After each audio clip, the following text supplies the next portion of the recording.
For the second straight year, it sure looks like Missouri is going to move its football opener to Thursday night. Plus, did Dennis Gates go too hard after Kadin Shedrick? Let's discuss all of this and more coming up right now on Locked On Mizzou. You are Locked On Mizzou, your daily podcast on the Missouri Tigers.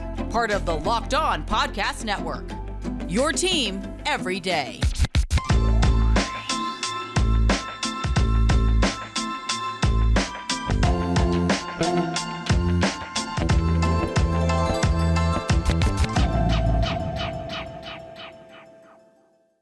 Hey, all you true sons and daughters, I'm John Miller, your Mizzou mafioso and the central scrutinizer of Missouri Tigers football and basketball. And thanks, as always, for making Locked On Mizzou your first listen every day. We are free and available wherever you get your podcasts, including now on the SiriusXM app, part of the Locked On Podcast Network, your team every day. And thanks to our newest sponsor, Bird Dogs. Go to birddogs.com/LockedOnCollege. And when you enter the promo code LockedOnCollege, they'll throw in a free custom Bird Dogs Yeti-style tumbler with every order. And again, as I pointed out in the cold open there, by all accounts, it sure looks like Missouri is going to move up its opener once again. First reported here by Ben Arnett yesterday, one of my old journalism, not classmates, but I guess he was one class ahead of me. Let's put it that way. We were stomping around Neff Hall around the same time. But again, according to Ben Arnett over at KOMU, Missouri's opener against South Dakota, apparently they're exploring this once again, moving the game originally scheduled on September 2nd, Saturday, of course, to Thursday, August 31st. Obviously a night move. Number one, I applaud this for a number of different reasons. Number one, just weather-wise, that time of year, a night game is obviously preferable. Number two, even if you said, hey, well, the game last year only got 47,000 people before that Thursday night showdown against Louisiana Tech.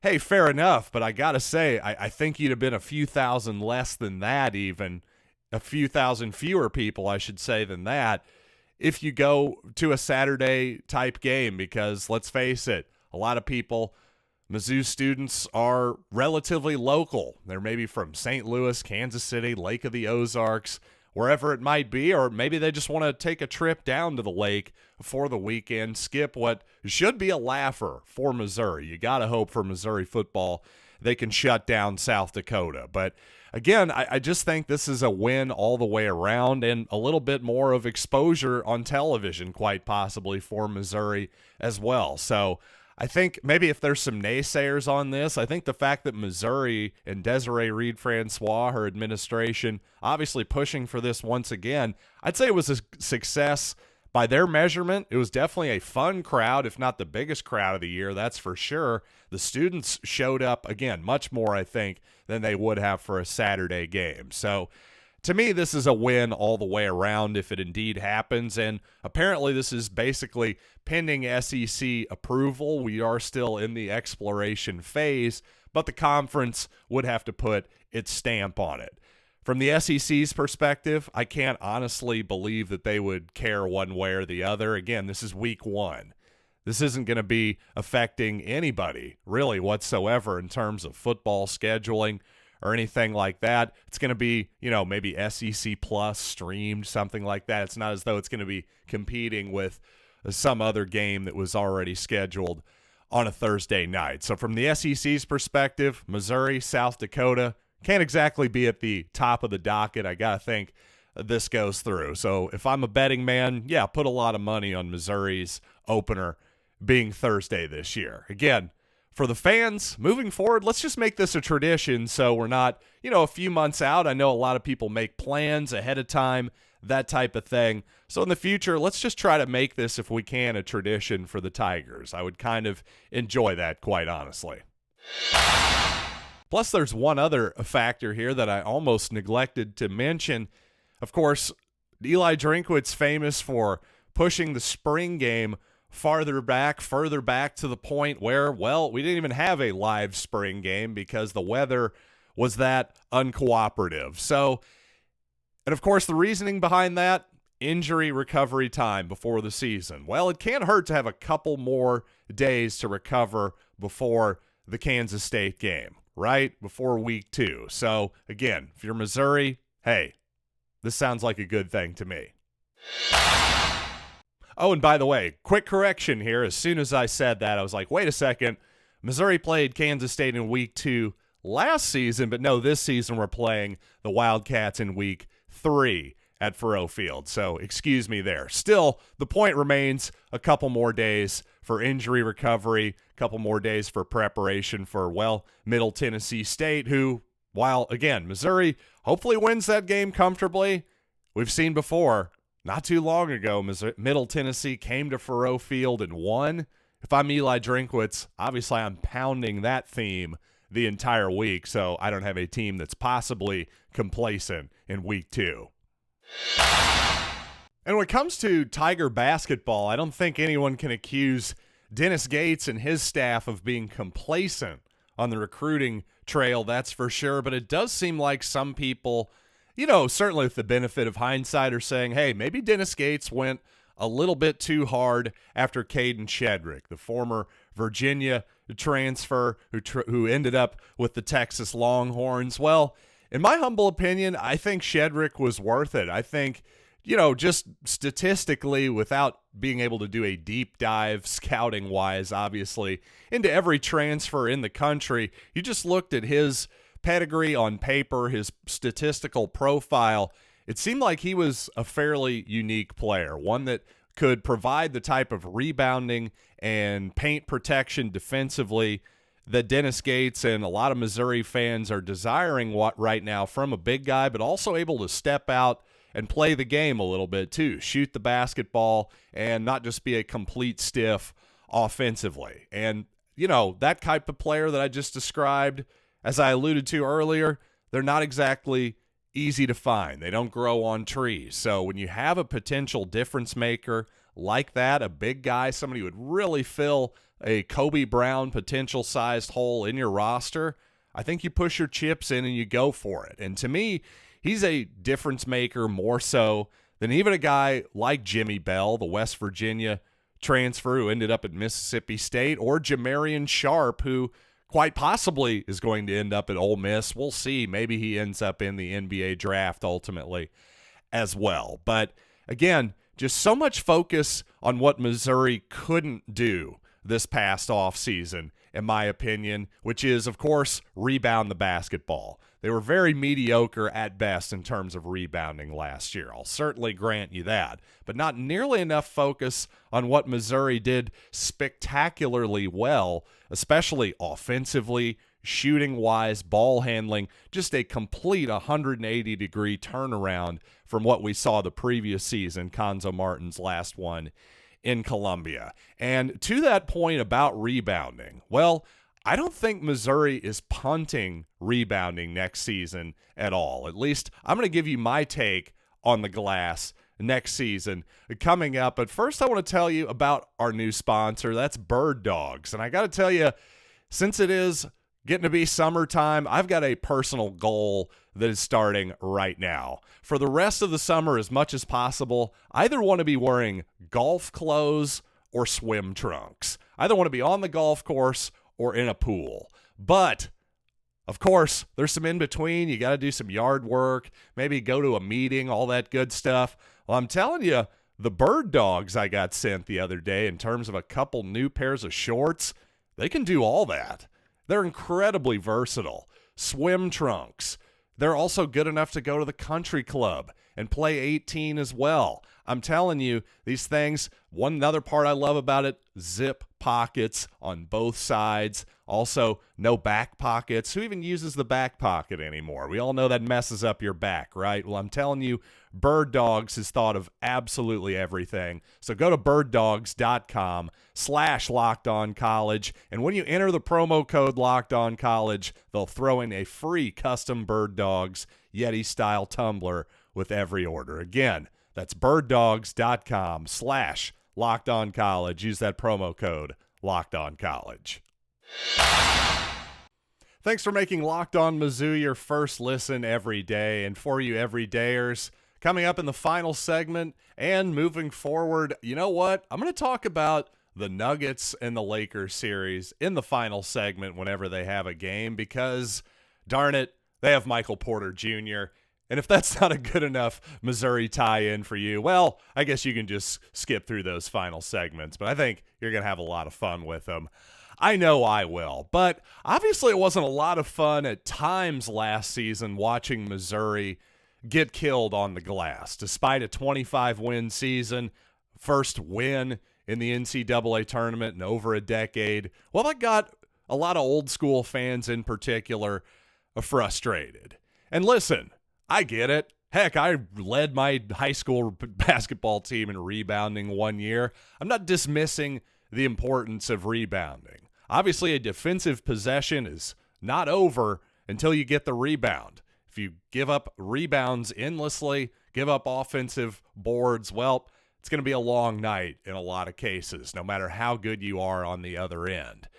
But having said that, I do think Missouri's lack of rebounding last year has been a little bit overstated. I've seen people say that, well, Missouri was one of the worst rebounding teams in the country last year.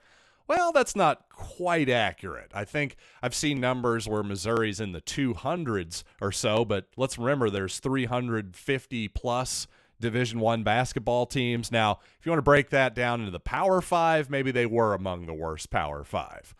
Certainly they were among the absolute bottom of the barrel in the SEC. So I'm not trying to run from this whatsoever. And if I'm the coach, if I'm Dennis Gates, here's what I'm not doing. I'm not punting on rebounding next season, as I've seen some fans suggest online. That's not what Missouri's doing, by the way. There's no way that's the Missouri strategy.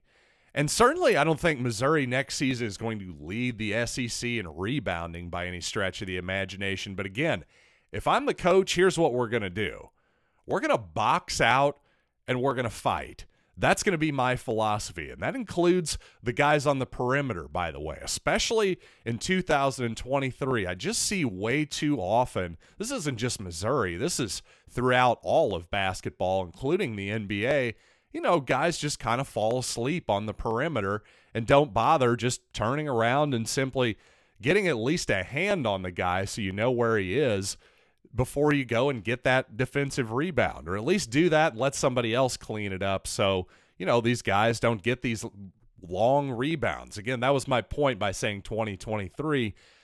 So many three-pointers are shot today. Well, guess what results in long rebounds? Lots of three-pointers. So guards, wake up. You're going to need to be a little bit more on it in terms of defensive rebounding. I know that's not something that is necessarily worked on at the AAU levels or even the high school basketball with your high school coaches at public school or whatever it is, especially if you're one of the stars of the team on the perimeter. Well, they're probably not yelling at you to rebound necessarily. But for Missouri next season in particular, this is probably going to have to be a team effort. Now, despite the fact that Missouri is certainly probably going to be a little bit undersized inside, at least in terms of traditional bigs, there is a lot of length on this team next year. Plenty of guys who, again, 3 men, 2 men, guys on the perimeter who actually have some length. I'm, thinking guys like Trent Pierce, for instance, the true freshman who's coming in. I mean, here's a guy who's 6'8". He's kind of a perimeter-oriented offensive player. Well, he better get used to at least trying hard on the defensive glass. I think Aiden Shaw did a good job of at least putting in a ton of effort on that end last year. I think a lot of the sort of skinnier Mizzou freshmen, Jordan Butler obviously as well, it's going to have to be a team thing. We're going to have to put a little bit more emphasis on it, but ultimately the Dennis Gates philosophy, I have to defend it because it's a lot harder to find guys who can score than it is, and guys who can actually put the ball on the floor and do something with it,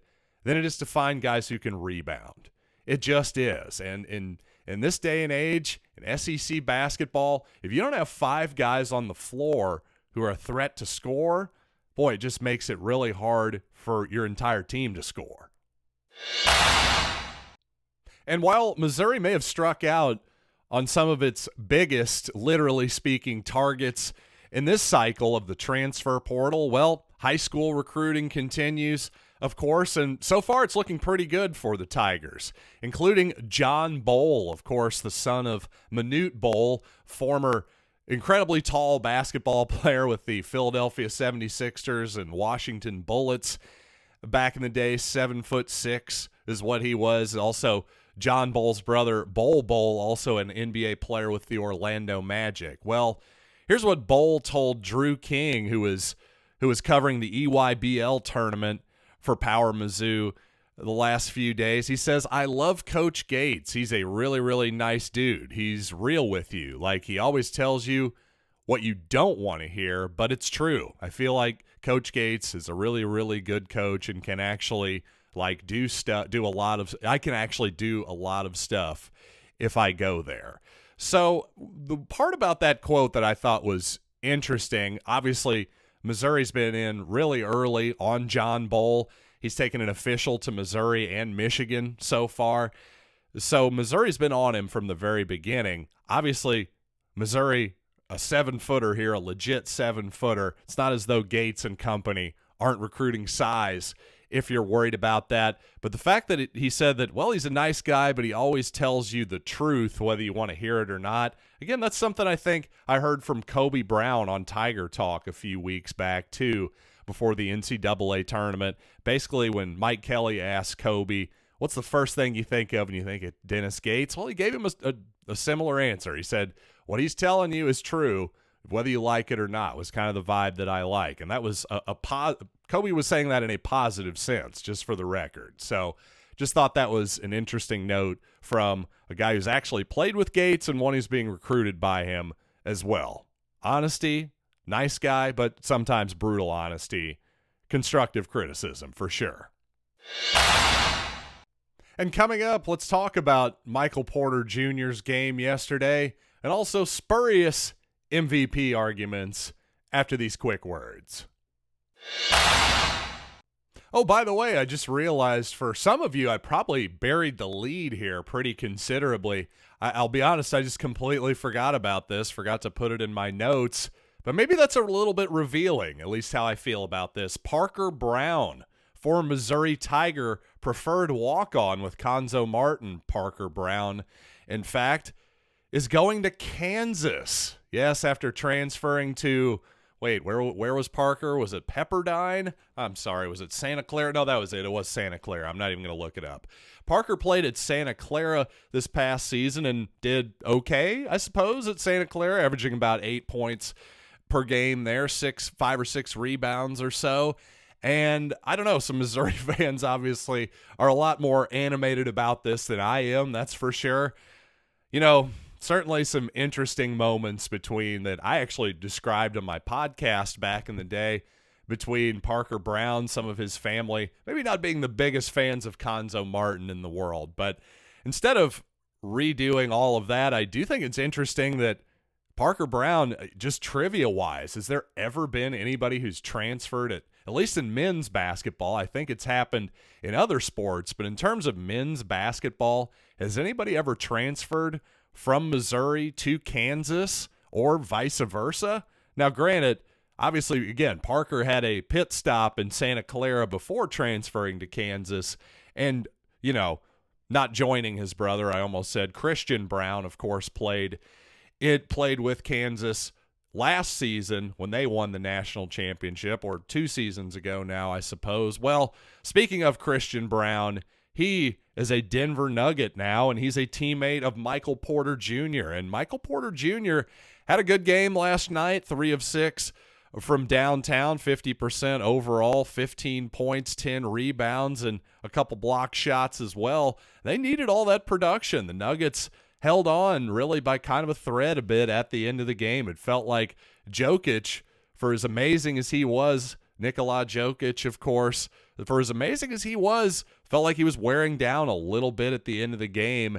Once the Lakers made one key adjustment at the end of the game, as Jeff Van Gundy pointed out, Anthony Davis no longer guarding no longer guarding Jokic, but guarding Aaron Gordon instead, which allowed him to roam around defensively and basically just clog up the paint. Aaron Gordon was in the dunker spot on the baseline, so that allowed Davis to not be caught out on the perimeter, which is one thing if you watch the Golden State series. Well, they got a lot of success and good looks basically every time whenever Anthony Davis was up top defensively caught in a pick and roll. So if you're thinking about adjustments, well, maybe you should think Michael Porter Jr. Maybe offensively it would be better for Denver if they took Aaron Gordon out and essentially played Porter Jr. at the 4 at times. At least maybe down the stretch, see what that looks like. But I will say the problem with that is